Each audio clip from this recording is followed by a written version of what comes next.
নমস্কার, আমুদরিয়া নিউজে আপনাদের সকলকে স্বাগত। আমি ঋতু। শুরু করছি আজকের গুরুত্বপূর্ণ কিছু খবর। শিলিগুড়ি থেকে গ্যাংটক যাওয়ার পথে রংপুর অদূরে তিস্তার চরে আছড়ে পড়ল বাস। শনিবার সকালের দিকের ঘটনা। তাতে অন্তত ৫ জনের মৃত্যু হয়েছে বলে প্রাথমিকভাবে জানিয়েছে পুলিশ। আহতের সংখ্যা ২৬ জনেরও বেশি। সকলকে হাসপাতালে ভর্তি করানো হয়েছে। কোনো কারণে চালক নিয়ন্ত্রণ হারিয়ে ফেলায় বাসটি সোজা খাদে পড়ে, গড়িয়ে চলে যায় তিস্তার চরে। শীতের শুরুতে তিস্তার ওই এলাকার কিছুটা চর পড়ে যায়। আসছি পরবর্তী খবরে। জনবসতিতে হাতির হানা অব্যাহত উত্তরবঙ্গে।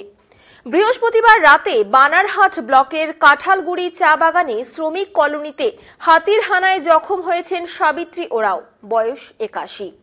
বাসিন্দারা জানান, হাতিটি দিনভর সেখানে ছিল। রাতে কাঁঠালগুড়ি চা বাগানের মুন্সি লাইনের শ্রমিক কলোনিতে ঢুকে পড়ে। তখনই হামলা চালায় হাতিটি। নিয়ে নিচ্ছি ছোট্ট একটি বিরতি। যে ফ্যাশন ব্র্যান্ড শো আছে 25th of November and এটা 1st December অবধি আছে।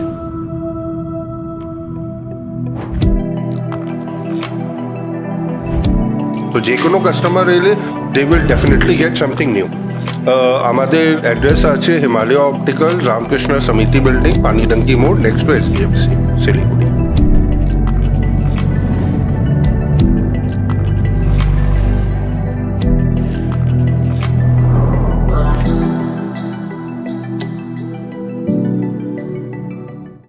ফিরে এলাম বিরতির পর।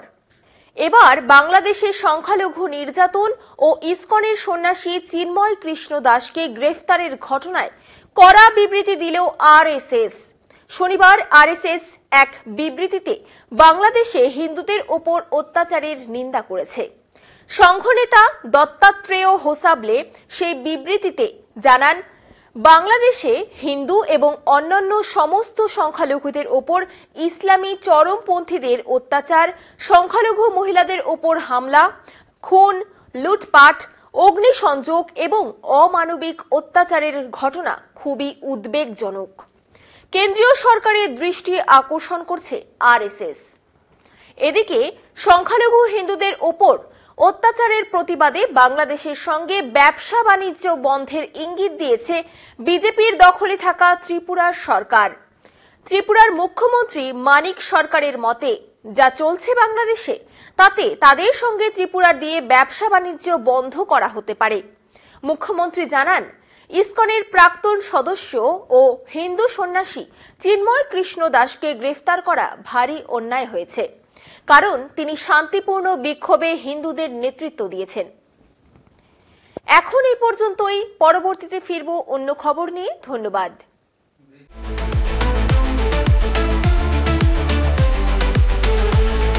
Amudoria News, Voice of the Marginal.